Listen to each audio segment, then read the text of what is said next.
I'm sure I'm not the only one that thinks that XR technologies are some of the coolest and most futuristic ones out there. I mean, look at all the things we have. We're soon going to have AR glasses that allow us to completely change reality to the way we want it to be, or just augment it, add things, maybe not necessarily remove things, but you get what I'm saying. We've got VR treadmills that allow us to run in place, while also running in a completely virtual, vast open world, where you can be whatever or whoever you want to be. And now companies are coming out with a ton more technologies that are just completely mind-blowing. And today we get to take a look at one of those technologies. What is up, everyone? I'm Mysticle, and today we're taking a look at the senseglove Nova. So without any further ado, let's jump right into the video. So the senseglove Nova was sent to me a few weeks ago, and I got to play around with it for a little bit. Now, while I didn't get to check out the PC VR version of the demo for the senseglove Nova, I did get to play around with it on Quest Standalone, which is actually somewhat better because that's what I think a lot of you are going to be interested in. Now, while I don't think many of you are going to be buying the senseglove Nova because of its hefty price tag, it's mostly meant at companies or business professionals. However, this is a beginning to a technology that I think many of us will want or have access to in the future. I mean, we've already built DIY VR haptic gloves by Lucas VR Tech. If you guys haven't seen that video, make sure to check it out right up here. But of course, this is a much more professional version of that. And while I never thought that I'd get a chance to look at it because of that price tag, when senseglove Nova reached out to me and asked me if I would love to take a look at it, of course, I said yes. So this isn't the version of the glove that allows you to feel the texture of the object that you're touching. It's a glove that allows you to kind of grasp whatever you're touching at. How it works is it's got strings at the back of each finger, just like the DIY one that we made, except for the pinky, surprisingly. I'm not entirely sure why that is. It'll pull back on your fingers using those strings depending on what object you're holding. Now, this doesn't have many applications in games, or at least yet. While Lucas's version did have a mod for a game like Half-Life Alyx, all I got to check out on this was a demo. Now, a few things I want to mention. First of all, I am going to compare this to the DIY glove that we made because it was basically all that I can compare it to. First of all, it was much easier to put on. It actually took pretty much only a few seconds. You put on the glove, tighten the two little straps that you have there, and that's it. That's pretty much as simple as it was. There wasn't as much fiddling around. Now, I do realize that with the DIY glove, you could make it a lot better than I made it, but this was made a lot more professionally than anything I could make. And I feel like a lot of people would be more interested in buying the glove pre-made rather than building it themselves, if you get what I'm saying. Everything just works. And when I say it just works, it does. However, before I tell you about that, I want to talk about the unboxing experience, as the unboxing experience was actually really cool. The gloves come in this nice little package, nice little carrying case that you can carry them in case you want to take them anywhere. And inside that carrying case, you've got your two gloves, your charging cables, your charging adapter, and then you've got your adapters for two things.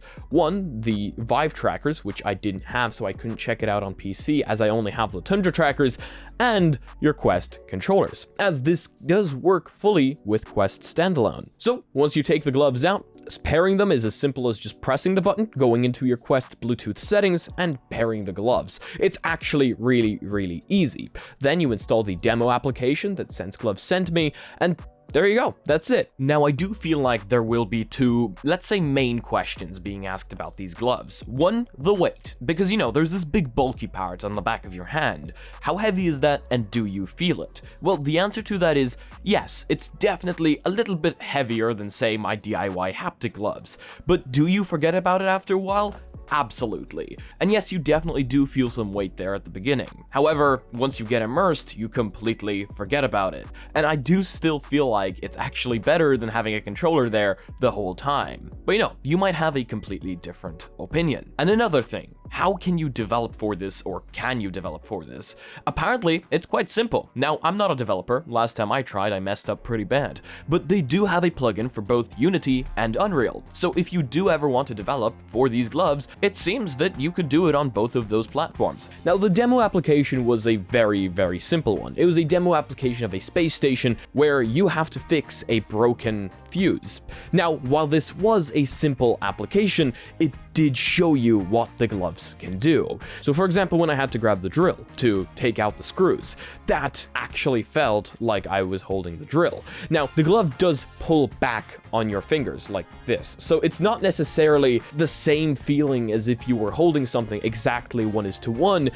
It's kind of more helping your imagination grasp with it. If you don't roll with it, it might not entirely feel correct, but if you kind of help the glove form around your wrist, that motion of pulling back on your fingers is going to help your fingers lock exactly into the place where they should be, as if you were holding the drill. This is really difficult to explain if you haven't tried it out yourself, but all you have to know is that it is incredibly immersive. When I picked up the drill, I felt almost as if I was actually holding the drill. And also, this did have full finger tracking, so all the calibration worked just as if I had index controllers, but of course it was better because I had no controller in my hand, it was just a glove.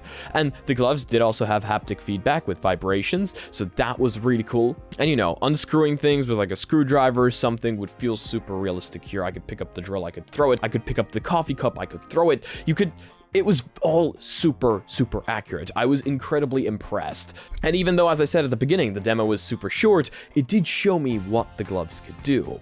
And with all the haptic feedback and pushing back on my fingers, this was all making everything in-game much more immersive. You know, as a person that spends a lot of time in virtual reality, I do tend to look at things that could make my time in there more immersive, more kind of, with me forgetting about the fact that I'm there, and this definitely adds to it. Controllers we've had for like the longest time, and gloves I feel like are going to be the way for us to move forward. Not yet, I don't think we're entirely there 100% just yet, but this is a fantastic beginning. If you guys ever built the DIY Lucas VR gloves, you know exactly what I'm talking about. Now again, I don't think that these are the gloves for consumers to go out and buy. This is definitely not it. The price tag just isn't there, but I'm sure you've noticed that's just the way it is with everything. At the very beginning, it's for professionals and industries, and afterwards it begins happening for consumers. And I feel like here we, the people, get the chance to take a look at this really awesome technology and kind of see what the future is going to look like. Because not necessarily everyone knows what this is or how it could help us in the future, but I had multiple friends come over and look at them, at these gloves, and talk about like deep sea exploration and things, where you could put on a VR headset, send down a submarine, and use these gloves to tactile feel in the future, maybe some plants or some objects that you wouldn't actually be able to feel down there because it's too deep, you know? Divers wouldn't be able to go down there because of all the pressure. These are all just the little things that people were thinking about, and of course, it was all very imaginative, but it does have a practical use case as well. It's not just for VR chat, you know? It's not just for that. VR chat can get kind of weird.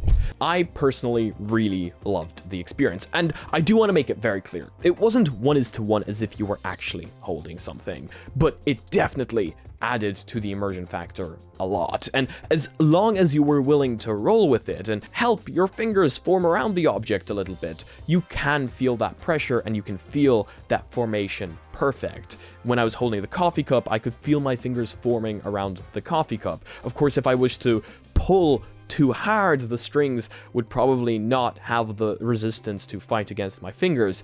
But as long as you're not pushing too hard, that immersion is definitely there. And I'm so happy to be able to share this with you guys. But yeah, that is going to be it for today's video. I would love to hear your opinions down below. Are you all in for gloves, or are you all in for controllers? And what kind of technology in the XR space do you think is the coolest one you have seen so far? I am super glad to senseglove Nova for sending these over to me to check out, as I mean, I am super grateful to be able to have my hands on this technology that not many people have been able to try, and I'm so happy to be able to share it with you guys. I mean, yeah, it's still mind-boggling to me, and it's incredible that I even get the chance to check this out, so I appreciate that a lot. I hope you guys enjoyed this video. I hope I could give you a little bit of an insight as to what haptic gloves are like right now and how the pulling of the finger feels, even though, again, that's not really something you can explain. It's more something you kind of have to experience. But yeah, that is going to be it. If you guys like this video, please leave a like. It costs you nothing and it helps the channel out a ton. If you disliked it, this button works too, but please do let me know why down in the comments below. Thank you so much to the Patreons supporting this channel. You guys help me out a ton, paying my bills, paying my subscriptions, and overall making these videos better. If you guys would like to support the channel in any way, shape, or form, we've got the Patreon down below, and we've got that funky button now from YouTube that lets you kind of support the channel or something. Check out our Discord and check out our Reddit down below, where the community is. That's where the community is thriving. That's where I spent most of my time. And yeah, I guess I will see you guys in the next one. So as usual, in case you guys want to be notified about future content coming up on the channel, make sure to smack the subscribe button with your forehead, ding my bell, and see you again in the next video. Peace.